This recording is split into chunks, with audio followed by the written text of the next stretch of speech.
এয়া আজি ফাগুনৰ পচুৱাৰ প্ৰভাৱ ইমানকৈ পৰিছে মিছন চাৰিআলি সপ্তাহিক বজাৰত। সঁচাকৈ ধূলি বতাহৰ মাজত ৰাইজে বহুত কষ্ট পাইছে। ধূলি বতাহ এয়া ত্ৰিপাল আৰি আৰি বেপাৰ কৰি আছে। সঁচাকৈ ময়ো এই ধূলি বতাহৰ মাজত নকৰিলেতো নহয়, কৰিবই লাগিব। তাকে ময়ো এই ধূলি বতাহৰ মাজতে বেপাৰ কৰি আছোঁ। কেনেকুৱা বাহিৰৰ পৰিৱেশটো চাওক, মানুহৰ বজাৰৰ ত্ৰিপালবিলাক চব ফালি কেনেকুৱা কৰি দিছে। কৰিবতো লাগিবই, কৰ্মময় জীৱন নকৰিলে ক'ত হ'ব। তাকে ত্ৰিপালৰ এই অৱস্থা। এতিয়া মিছন চাৰিআলি বজাৰৰ ময়ো বজাৰ কৰি থাকোঁতে আপোনালোককো তাকে দেখুৱালোঁ। আজি মিছন চাৰিআলি বজাৰৰ বিলৈৰ দৃশ্য চাওকচোন। ত্ৰিপালবোৰ কেনেকুৱা হৈ গৈ উৰিছে, ধূলি বালিত হাহাকাৰ এটা পৰিৱেশ হৈছে আজি। কেনেকুৱা মানুহৰ ধূলি বতাহ বালি, বৰষুণ অহা হয় আৰাম পালে হয়। ত্ৰিপাল চিপাল ফালি দিছে বেপাৰীবিলাকৰ। বহুত কেনেকুৱা হৈছে দাদা ৰাতিপুৱাৰ পৰা আপোনালোকৰ? বতাহ ন, কষ্ট হৈছে ন? এনেকৈ মুখ জপাব পৰা নাই, ধূলি ধূলি ন, মুখ এনেকৈ জপাব পৰা নাই, ধূলি বালি সোমাই গৈছে। কৰিবতো লাগিবই বেপাৰ। সেই বয়সস্থ মানুহজনো বহি আছে। আয়ু এই বয়সস্থ মানুহজন দেখিছে, তাকে কেনেকুৱা মানে কষ্ট কৰিছে তাকে ধূলি বতাহত। সেয়া বালি ধূলিহঁত সোমাই এইবিলাক দেখিছে, বস্তু এনাৰি হৈছে। এয়া বস্তু বতাহৰ দেখিছে, বতাহৰ প্ৰকোপ মানুহৰ ত্ৰিপালবিলাক ফালি পেলাইছে। সঁচাকৈ মানুহৰ সঁচা সংগ্ৰাম দেখিছে, ধূলি বালি ত্ৰিপাল ফালি এইটো অৱস্থা। আমিও ৰখি থকা নাই, আমিও আহি চাৰিআলি বজাৰত ভোবালীয়ে মই আহি পেলাই এই বালিৰ মাজত মুখ জপাব পৰা নাই।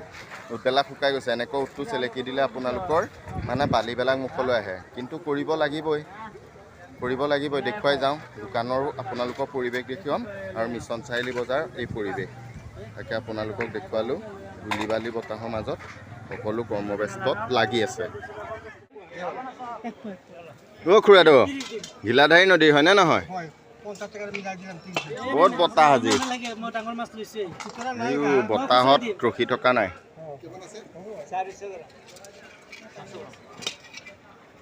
জাৰ্ণি চাপৰি হয়নে নহয়? কিহত আহিছে জাৰ্ণি চাপৰি পৰা? আয়ু বতাহটোৱে বৰ ধৰিছে ন আজি? সঁচা দেই, এই বতাহত যে মানে পাৰিছেনে বাৰু? ঠিক আছে, লাগি থাকক লাগি থাকক, বতাহে হাৰ বনাব কেতিয়াও নোৱাৰে। এয়া বয়সস্থ মানুহ দেখিছে।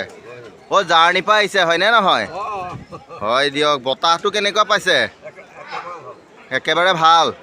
লাগি থাকক, মুখখন ঢাকি লওক, খালি মুখখন ঢাকি লওক। এই বাইদেউগৰাকী দেখিছে, বজাৰ কৰি আছে মিছন চাৰিআলি বজাৰ। দিয়ে শাক পাচলি আনিছে এই বতাহত। সঁচাকৈ বাইদেউ বহুত কষ্ট কৰিছে দেই আপোনালোকে। ধন্যবাদ, ধন্যবাদ থাকিল। বতাহকো নেওচি যে বেপাৰ কৰিছে। সেই বয়সস্থ মানুহজন দেখিছে, ৰ'দ আৰু বতাহত বহি আছে। এই বয়সস্থ মানুহজন যে গামোচা লৈ ৰ'দ আৰু বতাহত বহি আছে দেখিছে। ৰ'দ বতাহে মানুহক একো কৰিব নোৱাৰে। আজি বতাহটো এয়া মানে ত্ৰিপাল লগাব নোৱাৰিলে, বতাহে উৰাই ফালি পেলায়। সেইকাৰণে এনেকৈ ৰ'দত বহি আছে। সেইজনো বয়সস্থ মানুহ, 60-70 ঊৰ্ধৰ, বতাহৰ লগত সংগ্ৰাম কৰি বেপাৰ কৰি আছে। চাওক, তাকে দেখুৱালোঁ। কষ্ট মানুহৰ কৰি আছে, কৰ্ম কৰি গৈছে। কৰ্মই ধৰ্ম, তাৰেই উদাহৰণ দিছে। সেয়া ডাবখিনি ভৰাই দিয়ক। বতাহ ধূলিত যদিও ৰখা নাই। এইজন খুৰায়ে ঠেলা লৈ পেলাই ৰাতিপুৱাৰ পৰা কৰি আছে এই বতাহ ধুমুহাত। এতিয়া এয়া মই ডাব লৈছোঁ, খুৰাজনে ভৰাইছে। খুৰা ধৰক, ময়ো লাগি ভাগি দিম, আপোনালোকে কষ্ট কৰিব নালাগে। ৰাতিপুৱা কেইটাৰ পৰা আপুনি লাগি আছে খুৰাদৌ? 5টাৰ পৰা আহিছোঁ। 5টাৰ পৰা। ঘৰ ক'ত আপোনাৰ খুৰাদৌ? ঘৰ পৰুৱাত ন? ঠিক আছে বাৰু। আয়ু ধৰি দিয়ক। 5টাৰ পৰা এই বতাহ হ'ল। ৰাতিপুৱা কেনেকুৱা বতাহ দেখিছে নহয় আজি? ঘৰত সোমাই থকা মানুহে অনুভৱ কৰিব নোৱাৰিব, কিন্তু বেপাৰ কৰা মানুহখিনিয়ে গম পাব। হয়নে নহয়?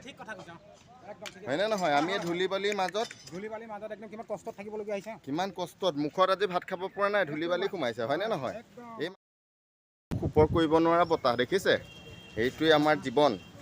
আপোনালোকে ভাবে কিবা বেইমানি কৰে, বেইমানি নহয়। আমি বতাহ ধূলিত কষ্ট কৰি বস্তু নি পেলাই বেপাৰ কৰোঁ।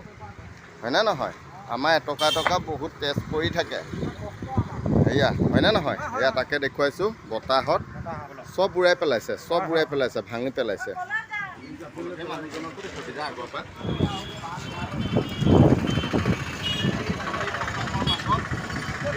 মাল লৈ আহিলোঁ।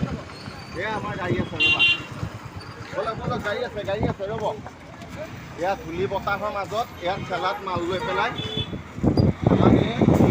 বতাহত খেলি পেলাই মাল ওলাই আহিলোঁ গাড়ীলৈকে। বতাহত ৰখিব নোৱাৰিলোঁ তেওঁ বজাৰখন কৰি ল'লোঁ বজাৰখন নকৰিলেও নহয় হ'ব তাকে আপোনালোকক দেখুৱাই গ'লোঁ গাড়ীলৈকে মালখিনি ইয়াত ঠেলাত ভৰাই মাল আহি ইয়াত দোকান পাই গ'লহি এইটো ডাবৰ বস্তা সেয়া সকলো মাল আনিলোঁ ইয়াত থলোঁ ডাব আহি গ'ল আৰু আপোনালোকক দেখুৱাই গ'লোঁ ধূলি বতাহৰ মাজৰে পাচলি সাৰধি সকলো আনি পোৱাই দিলোঁ সঁচাকৈ কষ্ট হৈছে বাৰু কিনো কৰিব কষ্টটো কৰি যাবই লাগিব ধূলি বতাহ বুলি ক'লে এজন মানুহ মোৰ লগত 3জন মানুহ লাগি থাকে তেওঁলোকৰতো ঘৰ নচলিব সেইকাৰণে গোটেই বস্তু চস্তুকেইটা আনি চম্জি দিলোঁ সঁচাকৈ পালোঁ হয় চাকৰি এটা 2013ত টুমুকি মেডিকেলত ইণ্টাৰভিউ দি ৰিটেনত পাছ কৰি গুৱাহাটী 6 মাইলত অৰেলিও দিছিলোঁ হয় কিন্তু ভাগ্যত নাই এইবিলাক কৰিবলগীয়া আছে সেইকাৰণে কৰি গৈছোঁ ধূলি বতাহ ৰখি যোৱা নাই কাৰণ মোৰ গাড়ীখনৰো EMI আছে সেইটোতো টাইমত দিবই লাগিব নাখাই নবৈ হ'লেও EMIটো দিব লাগিব সেইকাৰণে আপোনালোকক দেখুৱাই গ'লোঁ আজি এই ধূলি বাটৰ মজাৰ সংগ্ৰাম কৰি যোৱা তাকে চাই যাওক ধন্যবাদ নমস্কাৰ